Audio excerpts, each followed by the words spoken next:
and welcome back. If you're new, my name is Ashley and this is Agent Renovation, where I help agents, new and existing agents, gamify their real estate. I provide winning processes and systems that you can use to pass your real estate levels quicker. We cover everything from the basics to how to make your marketing material, down to the behind the scenes. And in today's video, I want to share with you all about my bus stop. We're actually just going to have a look at my current bus stop, meaning the advertisement I have hanging at bus shelters in my local farming area. I will then show you on my visual CRM how I mark my bus stops for easy tracking of where my resources are going, how much I'm spending, and what kind of traction I'm getting from those dollars. I've been getting a lot of questions in my comments about how I design my bus stops, and so I thought I would make a basics video 101 just looking at my bus stop and showing you guys what I chose and why I chose it. I'll also flash a photo of my previous bus stop, which was in black and white and had a navy blue color scheme. I have now upgraded my color scheme to be baby blue and lilac, and that's for a reason. So let's go have a look at my bus stop and we can chat about these things.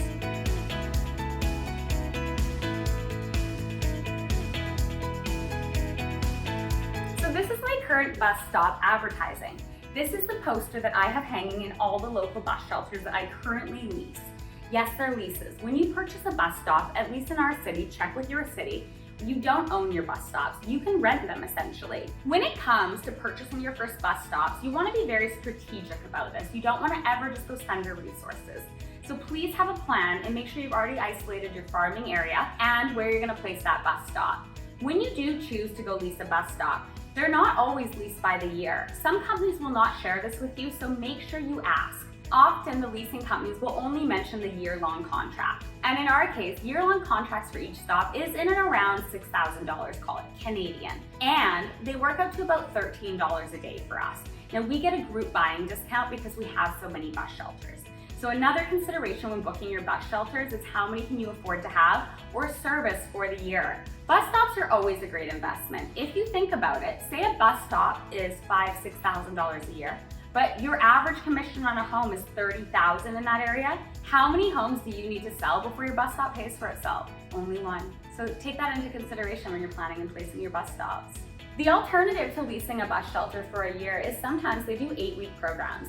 I love the 8-week program. A lot of my bus shelters are for annual basis and renew every year. However, every time I sell a house in an area that is not my main farming area, I always grab a bus stop for 8 weeks. It works out to $1,008. That's it. And a good consideration here is when I'm picking up bus stops that aren't on an annual basis, I always tell the company to charge me the entire amount up front. And the reason I do that is because I have so many bus stops. When you have that many floating around, if you were to stack up all those into monthly bills, it's not a wise consideration. As an agent, you never want to have a ton of monthly bills. So in my agent life and my agent game, I have learned over the years to pay for things up front. That may seem contradictory to some established agents that will tell you to leverage your dollars farther. However, I have been trapped before where suddenly the market turned or something catastrophic happened like COVID. And next thing you know, you've got 20, 30, 40, 50,000 in monthly bills, and guess what? The market has stopped. Instead, we shifted to a new model, and that is that we pay for them up front. So when we get bus stops in areas that aren't our main zones, we place a bus stop for 8 weeks there. We will knock around that area to advertise our new sold and pay for it up front so it never joins the list of our monthly bills. This way, we never get sideswiped by having all these extra bus stops. We know and can anticipate what our resource output will be. Next, I wanted to show you my bus stop. So let's go from the top to the bottom and have a look at what my current bus stop has on it. So you can see, of course, it's got a giant photo of me. I did just pivot with profile pictures. Up until this point, I was operating with a classic black and white photo that had a collar, which is my signature look. You'll notice everything I ever wear has a collar. I'm very mindful of that. You'll often find me with a collar and a headband. People know it's me when they see me simply because of those two things. These are my staples. So you've got a large photo of me, and the reason I pivoted from my previous profile picture that I've been using for almost 10 years was because it didn't have the right vibe anymore. I often preach that you should never change your profile picture, and you really don't want to, because believe it or not, when people see this, they don't recognize it as the same girl on the other poster. However, my last poster was really, it just had too much of an upscale vibe, let's call it that. I felt that I could do better to match my farming area, so I re-chose a new headshot that actually highlights more of a family-friendly feel. It's just more welcoming and less threatening. You never want to intimidate your prospects. Unfortunately, in some areas and some farming zones, dressing down will serve you better. And sometimes dressing up will be a disservice to you and your clientele coming towards you. Sometimes if your appearance is at a certain level and your farming area is wearing all, say, leisure attire like Uggs and Lululemons and yada yada, well then you may not want to show up in $1,000 dresses because unfortunately you will intimidate them. And people like to work with people that they're comfortable with. You never want somebody to shy away from you with a $300,000 condo because they think based on the way you look that you only do $10 million homes. Reassure your area that you're from there too. That also helps. So the new profile picture was taken into consideration because of that reason, to be more family friendly as I mainly service a family area. Underneath, you've got my name and phone number. You're gonna notice right away I have no website because why would you? Nobody's looking up your website. Real estate websites are a thing of the past. Your time is better spent on your Instagram or no website at all. A website really isn't necessary. We barely ever look at our own website. We use our lead tracking system that's connected to our cold calling system more often than we would ever direct somebody to our website. For that reason, we don't put a website on the bus stops. Plus, there's only so much valuable real estate, you just want the one hit of who you are. And to be honest, you could even forego your phone number. If somebody's gonna choose to hire you, they're gonna Google you. So they're gonna get your contact information when they go online. If the difference between you fitting your name big and bold is between you having your name big and bold and or making it smaller to fit your phone number, skip the phone number altogether. It's your name and your face that you're trying to get out there. Also, we've got our brokerage big here, like we highlight it. And the reason is we're proud to be with our brokerage. Our brokerage is one of the best in the city.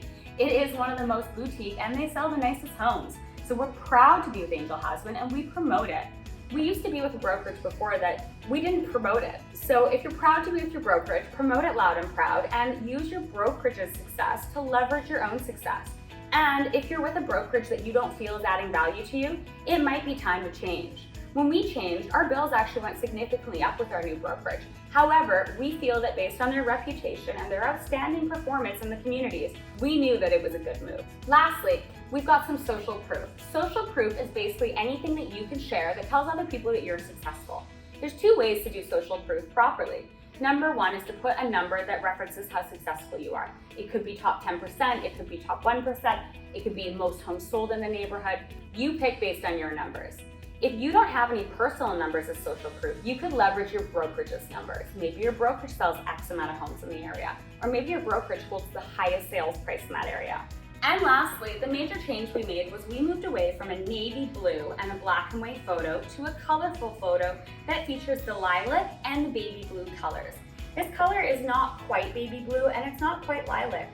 The reason is I wanted a non-gendered color, but I wanted something bright, something that would pop more. I felt that navy blue and black was just kind of done. As much as people love to work with a glitzy agent, I think the times are changing where people would like more welcoming advertisements. They're less harsh on the eyes, especially when it comes to a bus stop that somebody's gonna be driving by every day.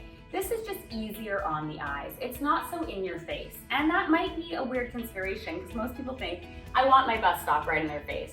But you don't need to be extreme like that. Trust me, if you have bus stops all over your farm area, they're gonna recognize you. So make it something pleasant to look at so your prospect doesn't look away. This has been Ashley from Agent Renovation, and I hope you enjoyed today's video, all about considerations of why I changed my bus stop and why all the shelters now have our new advertisement.